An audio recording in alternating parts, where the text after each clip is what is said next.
this weekend, I'd like to take you on a little mini vacation that I am on right now. It feels like a vacation, but I'm actually getting paid to not just stay at someone's home and take care of their dog, but they have a multi-million-dollar home and it's beautiful. Got a tennis court, it's got a swimming pool, it's in a nice neighborhood, it's got great views, and this is part of my job.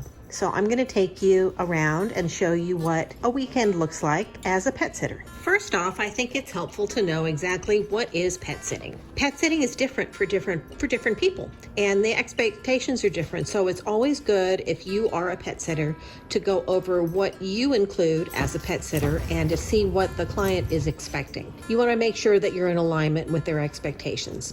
Some customers want somebody to stay with their pet 24 hours a day, 7 days a week when they go on a trip. And for most professional pet sitters that also do dog walking, they simply can't do that because they have to be able to leave to take care of other clients and to do regular daily dog walks. Most of my clients are dog walking clients. And so a lot of my pet sitting clients are already dog walking clients, and so they get it.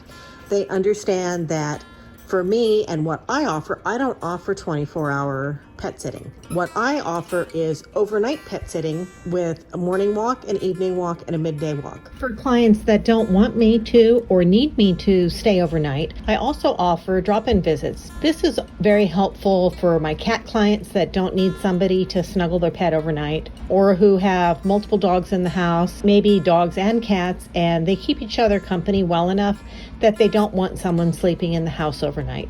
For those clients, I do drop-in visits, and I do as few or as many drop-in visits as the customer needs, with a minimum of usually at least 2 per day. I don't like to do once a day or less drop-in visits because there are too many things that can go wrong and too many ways an animal can get injured, and I don't want there to be that long of an amount of time between visits. If something goes wrong, I want to be able to be coming in more often to be able to catch it. If the customer has a dog that has separation anxiety and they need more visits, then we schedule those, but that's extra. And I think it's very important to go over exactly in detail what you offer and to find out what the client expects. Some clients want you to water their plants and pull in the mail and take out the trash, and that's all fine. You just have to know what their expectations are and price your services accordingly. Most of my clients all of my clients are amazing. I've had the same clients for many years now, so a lot of the get to know you stuff is out of the way, and we're already comfortable with each other. And I've already established trust with them because I've been taking care of their animals for years. And when you're first starting, that's not the case. It's awkward for somebody to have a stranger in their home. Some of the things that you'll want to do if you're a pet sitter is you're going to want to have insurance, licensing. The more professional that you appear, the more comfortable the client is going to be with you. A lot of clients will do a little trial run. They may purchase a couple dog walks just to kind of get a feel for you and to see, how you get along with their dog. That's pretty normal. The first meet and greet that I do, I always do a meet and greet. I'd never just come in to someone's home and just start pet sitting without meeting them ahead of time. There's too many things that can go wrong, so you definitely always want to meet the customer ahead of time. The things that you want to cover in the meet and greet are going to be things like, how are you going to access the home? You're going to go ahead and get a key at that time. Find out how often the dog eats and if they are on a special diet, if they have any medication, if they have a schedule for when they go take their bathroom breaks. You're going to want to know all those things. You're going to want to know where everything is in the home. Are there any doors that stick? When they give you the key, try it out. Make sure you can open the door. The customer may have a special way of jiggling the handle to get the door to open that they don't even think about anymore because they've been doing it for so long. So you want to get the key and the remotes in your hand and make sure that you can operate everything. Be sure to ask things like, is the dog allowed on the furniture? Is the dog allowed in the bed? You may assume that the dog is allowed on the furniture and the bed because you may see them on the furniture or the bed with the client when you meet them. But in fact, the customer has a no pets on the furniture rule that they may not enforce very firmly. So ask, because if you send them a picture of the animal on the couch or on the bed and they have a dogs on the furniture policy, they could flip out on you, and you don't want that. Another thing that you definitely want to ask is, will there be any other people coming or going to and from the home? A lot of people have staff. They have maids that come on a weekly basis, or gardeners that come on a weekly basis, or they have children, grown children that come and stay randomly. You want to know about those things.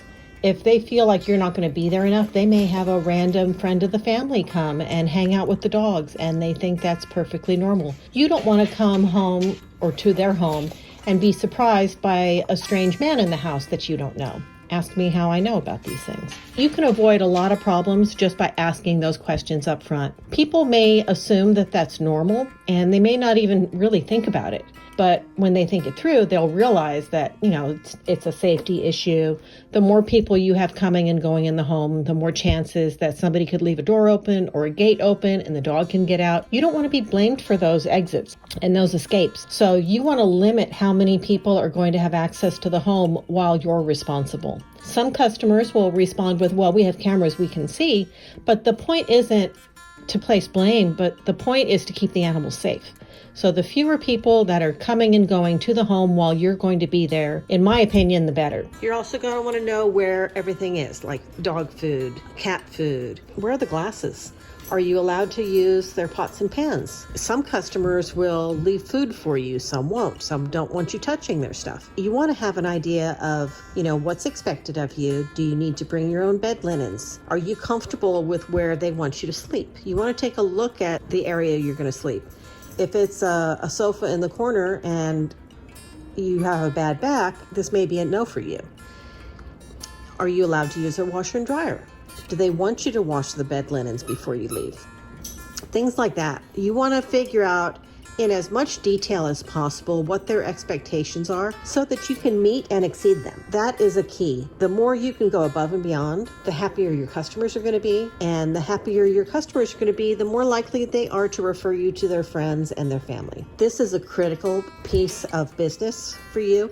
If you want to do this full time, the majority of my clients are repeats and referrals. If you mess up in this area, if you give them a bad experience, I think I read somewhere years ago that someone with a bad experience is very likely to tell on average 25 people. Somebody with a good experience may tell between 0 and 2. So you want to be really careful not to provide a bad experience. It's going to cost you so much more than a good experience will gain. So be very, very careful about meeting and exceeding their expectations. Pet sitting isn't something that I like to do all the time because I do like to spend time in my own bed in my own home, but it is a nice break every now and then. And when I do get to pet sit in a beautiful home like the one that I'm in today, I go ahead and treat it like a weekend away and like a vacation. Just make the best of it and the most of it, and it's something that I really enjoy.